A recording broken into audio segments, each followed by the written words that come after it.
श्री सीतारामचंद्राभ्यां नमः। श्रीमद्वाल्मीकि रामायण बालकांडम 38 सर्गः श्लोक 1 से 12 तक।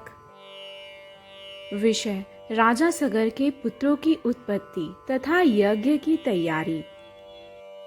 ताम कथाम कौशिको रामे निवेद्य मधुराक्षरम पुनरेवापरम वाक्यम काकुतस्तम इदम ब्रवीत। अर्थात विश्वामित्र जी ने मधुर अक्षरों से युक्त वह कथा श्री राम को सुनाकर फिर उनसे दूसरा प्रसंग इस प्रकार कहा। अयोध्याधिपतिर्वीर पुरुमासिन्नराधिप सगरो नाम धर्मात्मा प्रजा कामः स चा प्रज। अर्थात वीर, पहले की बात है, अयोध्या में सगर नाम से प्रसिद्ध एक धर्मात्मा राजा राज्य करते थे। उन्हें कोई पुत्र नहीं था, अतः वे पुत्र प्राप्ति के लिए सदा उत्सुक रहते थे। वरदर्भ दुहिता राम केशिनी नाम नामतः ज्येष्ठा सगर पत्नी सा धर्मिष्ठा सत्यवादिनी।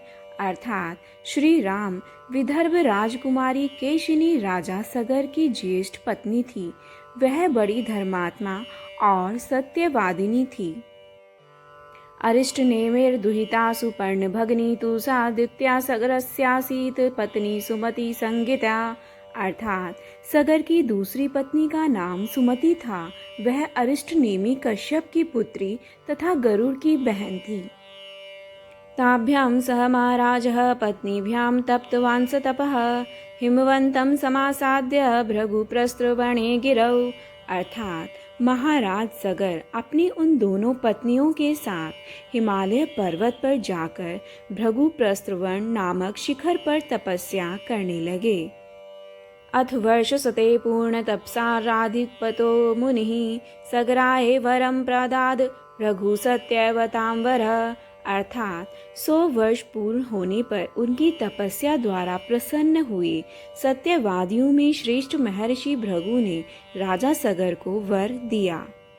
अपत्य लाभः सुमहान भविष्यति तवानग कीर्ति च प्रतिमां लोके प्राप्स्यसे पुरुषवर्षभः। अर्थात निष्पाप नरेश, तुम्हें बहुत से पुत्रों की प्राप्ति होगी। पुरुषवर, तुम इस संसार में अनुपम कीर्ति प्राप्त करोगे। एका जनयिता तात पुत्रं वशकरं तव षष्ठीं पुत्र सहस्राणि अपरा जनयिष्यति। अर्थात तात, तुम्हारी एक पत्नी तो एक ही पुत्र को जन्म देगी जो अपनी वंश परंपरा का विस्तार करने वाला होगा, तथा दूसरी पत्नी 60,000 पुत्रों की जननी होगी। भाषमाणं महात्मानं राजपुत्र्यो प्रसाद्यतं उचतुः परम प्रीते कृतांजलिपुटे तदा।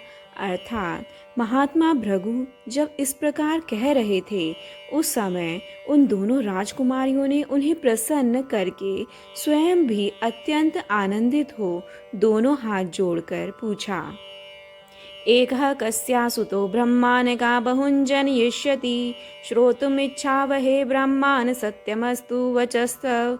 अर्थात ब्राह्मण किस रानी के एक पुत्र होगा और कौन बहुत से पुत्रों की जननी होगी।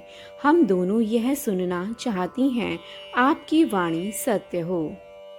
तस्योस्तद वचनं श्रुत्वा भृगु परम धार्मिकः उवाच परमां वाणी स्वछंदो अत्र विधीयताम् एको वंशकरो वासतु बहवो वा महाबला कीर्तिमन्तो महोत्साहः का वाकं वरमिच्छति। अर्थात दोनों की यह बात सुनकर परम धर्मात्मा भृगु ने उत्तम वाणी में कहा, देवियों, तुम लोग यहाँ अपनी इच्छा प्रकट करो। तुम्हें वंश चलाने वाला एक ही पुत्र प्राप्त हो अथवा महान बलवान यशस्वी एवं अत्यंत उत्साही बहुत से पुत्र।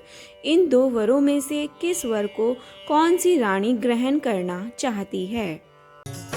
जय जय राम सीता राम, जय जय